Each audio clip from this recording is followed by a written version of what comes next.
Sir, தமிழகத்துல ஜனநாயக திருவிழா தொடங்கியிருக்கு. அதாவது தமிழகத்திற்கு நேற்று வந்து ஏப்ரல் 23 தேர்தல் அறிவிச்சிருக்காங்க. இது எப்படி சார் பாக்குறீங்க? தேர்தல் அறிவிச்சது சாதாரண விஷயம் தானே, அறிவிச்சுதான் ஆகணும். இப்போ தேர்தல் அறிவிப்புகள் வந்து விட்டது. கூட்டணியில வந்து குழப்பங்கள் இன்னும் இருக்குதா செய்யுது. திமுகவோட கூட்டணியில மிகப்பெரிய குழப்பம் இருக்குது. நீங்க பாத்தீங்கன்னா திமுக கிட்டத்தட்ட பாத்தீங்கன்னா 23 கட்சிகள் கூட்டணி, கூட 13 ஜாதி கட்சிகள். யோசிச்சு பாருங்க, கிட்டத்தட்ட வந்து 36 கட்சி, 36 ஏக்கர் லெட்டர் பேட் வச்சிருக்காரு கூட. நாஞ்சில் சம்பத் சொன்ன மாதிரி அந்த 23 கட்சி பேரையும் கட்சி தலைவரையும் சொல்லிட்டாருன்னா ஸ்டாலின் மிகப்பெரிய ஆளுன்னு சொல்லிட்டாரு. அதே குழப்பம் தான் பார்த்தீங்கன்னா 2001 இதே மாதிரி தான் கருணாநிதி பண்ணார். ரோட்டில் வர்றவங்க போகிறவங்க லெட்டர் பேட் வச்சுருவங்களாம் மெம்பர் ஆகணும், இது கூட்டணி சேர்த்தினார். எல்லாத்துக்கும் 1 சீட்டு 2 சீட்டு கொடுத்து ஃபுல் பண்ணார், எப்படியும் திருப்பி நம்ம ஜெயிக்கணும்னு சொல்லி. ஆனால் படுதோல்வி அடைஞ்சார் அந்த தேர்தலில். மிக மிக மோசமான தோல்வி அடைஞ்சார். அதாவது என்னன்னா, நம்ம கூட இருக்கிற கட்சிகளை வச்சுக்கணுமே தவிர எண்ணிக்கை அதிகப்படுத்தக்கூடாது. இப்போ இவ்வளோ 23 பேர் 13 லெட்டர் பேட் கட்சி இயக்கங்கள் ஏன் சேர்த்துறாருன்னா, தாவேக்கா அது வந்துருச்சுன்னா நமக்கு அந்த ஓட்டு சதவீதத்தை சரி பண்ணணும் அப்படின்றதுனால பண்ணிட்டு இருக்காரு. காங்கிரஸுக்கு இடையே கூட ஒரு இழுபறி நடந்துச்சு இல்லையா? அப்போ கூட பார்த்தீங்கன்னா இன்னும் எல்லா கூட்டணி கட்சியும் நீண்டு இவ்வளோ நாள் பிரயாணம் பண்ண கூட்டணி கட்சிகளை என்ன சொல்லிட்டாரு, உங்கள் சீட்டை குறைங்க, நாங்கள் வந்து தேமுதிகக்கும் காங்கிரஸுக்கும் தரணும் அப்படின்றாரு. தேமுதிக 10 சீட்டு கேட்குது அப்படின்று சொல்லப்பட்ட விஷயம். ராஜ்யசபா மெம்பர் ஆகிட்டாரு சுதீஷ். அவர் நீண்ட நாள் கனவு நிறைவேற்றப்பட்டது. கட்சியோட 21 ஆண்டு கால கனவு நிறைவேற்றப்பட்டது. ஆனால் திமுகவின் கனவு கனவாகவே போயிடுவோம் அப்படின்னு யோசிக்க வேண்டியிருக்கு. ஏன்னா விடுதலை சிறுத்தை போன வாட்டியே வந்து அவர் அம்பேத்கர் திடலிருந்து திருமாவளவன் கிளம்பும்போது, தலைவா 10 சீட்டு வாங்கிட்டு வா தலைவா, கம்மி சீட்டு வாங்கிட்டா தலைவான்னு அந்த கோஷங்கள் போத்த வீடியோலாம் நான் பார்த்தோம். போயிட்டு 6 சீட்டு வாங்கினோன்னே என்ன சொன்னார், நம்ம பாஜக கூட்டணி உள்ளே வந்து விடக்கூடாது என்பதற்காக நான் 6 சீட்டு வாங்கினேன், தோழமை சுடுதல் அப்படின்ற விஷயத்தில் நம்ம வந்து பார்த்துக்கலாம், இருந்தாலும் நம்ம அட்ஜஸ்ட் பண்ணி இருந்துக்கலாம் அப்படின்னாரு. இந்த வாட்டி அவர் என்ன பார்த்தாரு, இரட்டை இலக்கு ஒரு 12 சீட்டாவது கொடுப்பாங்களான்ட்டு. இப்போவும் அந்த 6 சீட்டு கிடைக்குமாங்கிறதே வந்து மிகப்பெரிய குதிரை கும்பா இருக்கக்கூடிய சூழ்நிலை இல்லையா? ஒரு 8 சீட்டு தரதா கூட சொல்லியிருக்காங்க. பட் அதே கஷ்டமாக தான் இருக்கு. ஏன்னா இப்போ அவர் என்ன சொல்லிட்டாருன்னா, சிபிஐ சிபிஎம் 2 பேருக்குமே 6 சீட்டு கொடுத்தாங்க. சிபிஐ வந்து ஒரு 2 சீட்டு ஜெயிச்சாங்க, மீறி தோற்று போயிட்டாங்க. சிபிஎம் வந்து 6 ஜெயிச்சுது அப்படின்னு சொல்லப்பட்ட விஷயம். 5 6 ஜெயிச்சுது. இப்போ அவர் என்ன சொல்றாரு, உங்களுக்கு எதுக்கு 2 சீட்டு தரணும், நான் 6 சீட்டு தரணும், எப்படியும் 4 தோற்று போறீங்க, எதுக்கு தரணும்? முஸ்லீம்களுக்கும் அதே பிரச்சனை தான், கொடுத்த சீட்டை தோற்று போறீங்க, என்ன பண்ணுறது நம்ம? அதில் என்ன சொல்கிறாங்க, நீங்கள் உதயசூரியன் சின்னத்தில் நின்னா உங்களுக்கு ஓகே அப்படின்னா முஸ்லீமுக்கெல்லாம் ஓகே பண்ணார். பட் இப்போ சண்முகம் என்ன சொல்கிறாரு, இவ்வளோ ஆண்டு காலம் நான் பயணம் பண்ணிருக்கோம், நீங்கள் திடீர்னு வந்து தேமுதிக வந்துருச்சு, விடுதலை சிறுத்தை வந்துருச்சு, நீங்கள் வந்து சீட்டை குறைத்து கொள்ளுங்கன்னா இது என்ன நியாயம் அப்படின்னு அவர் கேட்குறாரு. செல்வப்பிரந்தன் என்ன சொல்கிறாரு, அது ஏன் எங்களை வந்து நீங்கள் பாயிறீங்க, கூட்டணி நம்ம வந்து சரிசமாதான போகணும், நம்ம எங்களுக்கே வந்து எவ்வளோ சீட்டு 103 சீட்டில் ஆரம்பித்து இப்போ வந்து 28 சீட்டில் வந்து 25 முடிக்கிறேன், 28 சீட்டில் வந்து முடிச்சிருக்காங்க. ஸோ எங்களுக்கே இழுபறியில் இருக்கும்போது நம்மளையே நீங்கள் இழுத்து விட்டு அவங்களுக்கு கொடுத்தீங்களா இவங்களுக்கு கொடுத்தீங்களான்னு கேட்குறாரு. ஸோ இது வந்து மிகப்பெரிய தவறுன்னு செல்வப்பிரந்தைய சொல்கிறார். அதனால் வந்து இப்போ கூட்டணி குழப்பம் என்பது மிக மிக அதிகமாக இருக்குது. வேல்முருகன் தமிழக வாழ்வுரிமை கட்சி கூட, ஆமாம், அவர் கூட என்ன சொல்கிறாங்க, ஒரு சீட்டு தரேன், அது உதய சொல்லிட்டு போ அப்படின்னு சொல்கிறாங்க. என்ன பண்ணுறதுன்னு தெரியல அவருக்கு. அவர் 2 சீட்டு 3 சீட்லாம் கேட்டு இருந்தார். ஒரு சீட்டு தரேன், வந்தாவா வராட்டி போன்ற லெவலில் இருக்குது. ஆனால் திமுக நிர்வாகிகள் பேசிட்டு இருக்காங்களாம், நீங்கள் வாங்க இந்த வாட்டி கொஞ்சம் அட்ஜஸ்ட் பண்ணிக்கோங்க, அடுத்த வாட்டி ஏதோ பார்த்துக்கலாம் அப்படின்னு. அடுத்த வாட்டி பார்க்குறது 5 வருஷம் ஆகும். அவர் கூட உதயசூரியன் கட்சியில் நின்று தானே சார் ஜெயிச்சார். ஆமாம், அதான் இந்த வாட்டியும் திருப்பி அதான் சொல்லியிருக்காங்க. 2னா 1 2 கேட்டிருக்காரு, கூட 1 தரேன், அதுவும் உதயசூரியன் தரேன் அப்படின்ட்டு இருக்காரு. ஸோ அவரெல்லாம் கட்சி நடத்துவது மிக சிரமம். ஏன்னா நான் வந்து அவர் விடிய பேட்டி எடுத்திருக்கேன். அவர் பாமக வந்து வெளியே வந்தோடனே 9 மணிலேருந்து நைட்டு இருந்து காத்தால 4 மணி வரைக்கும் ஒரு பேட்டி கொடுத்துட்டு இருந்தார் அவர். ஏன்னா அவர் கட்சி விட்டு வெளியே வந்தோடனே பாமகவோட தாக்கப்படுவார்னு பயத்தில் இருந்தார். ஸோ அப்போ கேப்டன் தொலைக்காட்சி சபை பேட்டி எடுக்க போகிறேன்னு அவர்கிட்ட. அப்போ வந்து நைட்டு 9 மணிக்கு பிடிச்சி வச்சுக்கினாரு. காத்தால 4 மணி தான் விட்டார். நம்ம இன்டர்வியூ எடுக்கிறோம் கடுமையான மழை. அப்புறம் தான் கூட இருந்த சொன்னால், ஏன் தெரியுமா சார், நைட்டு எப்படி பாமக தாக்க வருவாங்க, அப்போ நீ வீடியோவோடு இருந்துச்சுன்னா, அப்போ மொபைல் ஃபோன்லாம் கிடையாது, கேமராவோட மொபைல் ஃபோனில் இருந்தால் அவருக்கு வந்து அது ஒரு வீடியோ காட்சி பதிவு செய்து ஈஸியாக இருக்கணும், உங்களை உட்கார வச்சுருந்தார் சார் அப்படின்னு சொன்னேன். சார் அப்படிப்பட்ட மாவீரன் தான் வேல்முருகன். கடைசி நேரத்தில் சரண்டரான்னு ஆயிடுவார், வேற வழியில் ஒரு சீட்டாவது கொடுத்துருங்க அப்படின்னு. ஆனால் இந்த நிலையில் அவர் நான் கேட்குற சீட்டு தரலன்னா நாங்கள் கூட்டணி விட்டு வெளில வர பேசிட்டு இருக்கோம். கரெக்ட், எங்கே போவார்? தாவேக்கா போகணும். இப்போ ராமதாஸே வந்து செங்கோட்டையன் வந்து போய் ராமதாஸை பார்க்க போயிருக்காரு. முந்தா நேரத்து சசிகலா டாக்டர் ராமதாஸை பார்க்க போயிருக்காங்க. இன்னைக்கு கூட்டணி முடிவாயிருன்னு சொன்னாங்க. இதுவரை பெரிய அளவில் முடிவாகலை. நாளைக்கு முடிவாகுமான்னு தெரியல. ராமதாஸ் அவர் கேஸ் வேற இடைக்கால தடை வேற விதிச்சிருக்காங்க. ஸோ அவரும் என்ன பக்கம் போகிறதுன்னு தெரியல, குழப்பம்.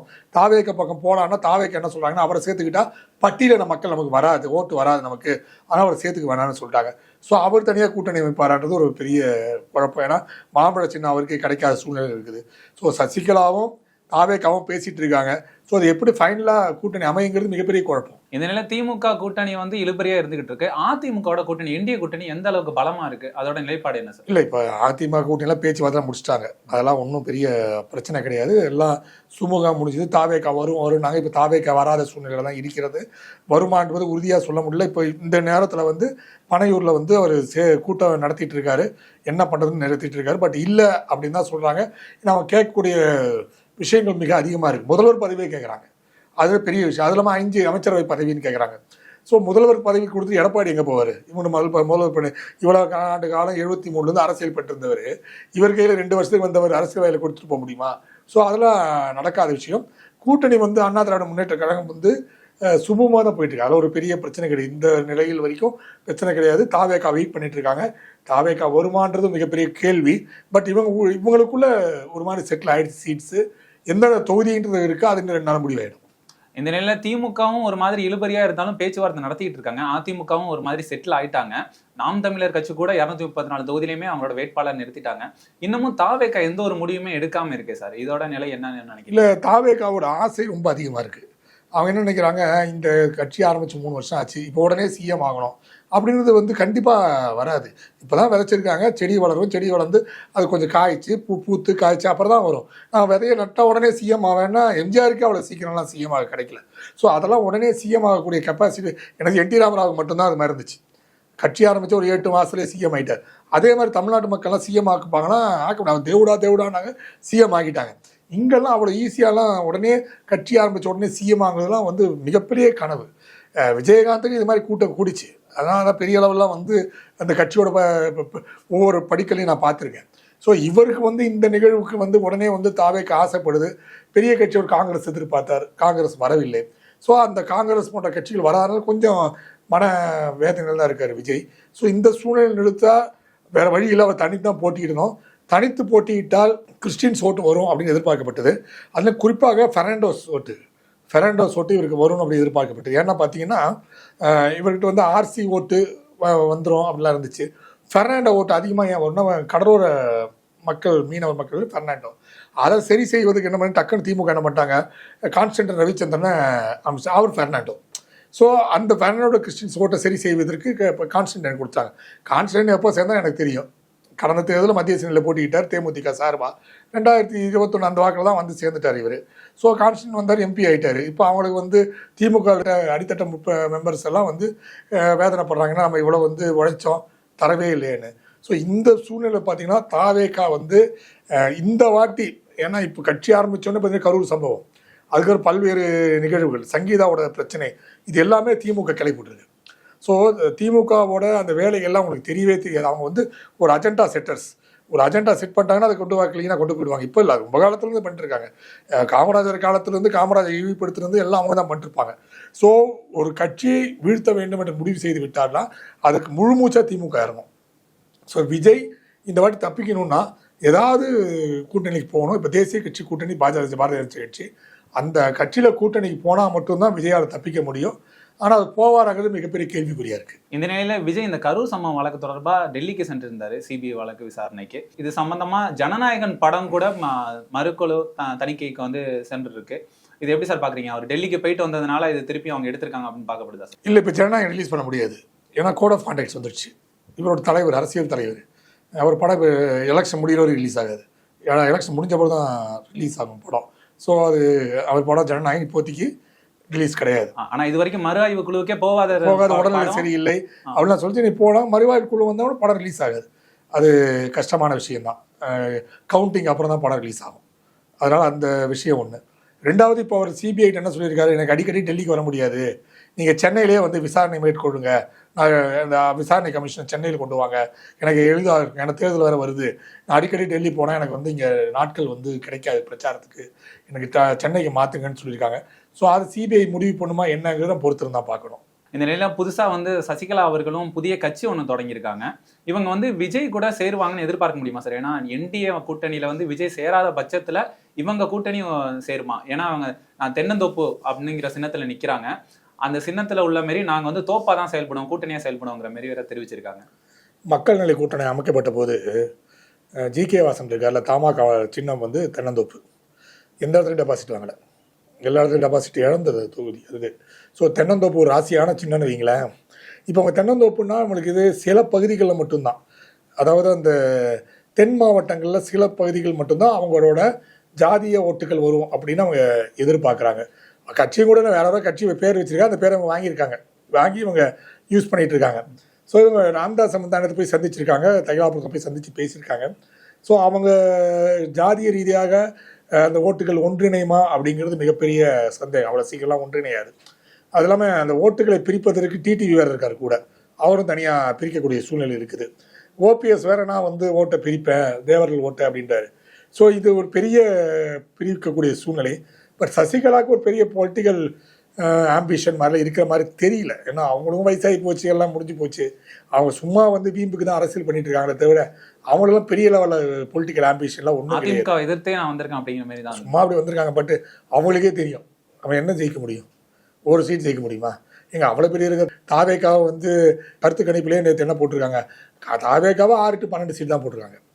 இதில் என்னென்னு பார்த்தீங்கன்னா அண்ணா திராவிட முன்னேற்ற கழகம் வந்து ஜெயிக்கும், 127 சீட்டுக்கிட்ட ஜெயிக்கும் அப்படின்னு போட்டிருக்காங்க.